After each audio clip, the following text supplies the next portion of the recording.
Kesha zako naziona uko juju kabisa mwaka huu. Uko moto umenyoka kama lula sejini. Huyo ndo mwenye kitu wa kikundi.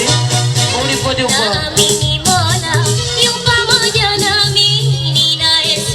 Wanakuambia na mmoja ataumia wewe.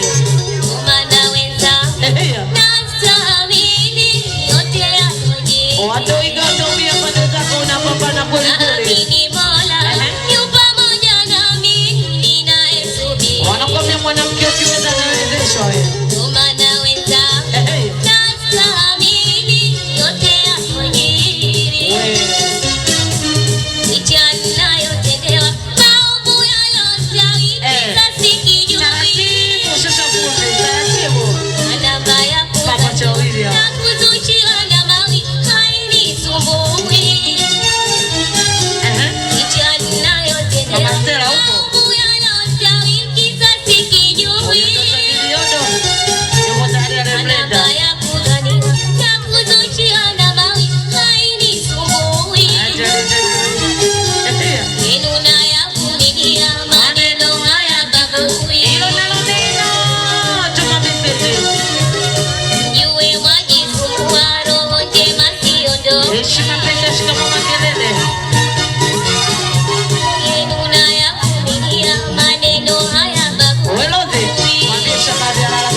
Mwanamke tu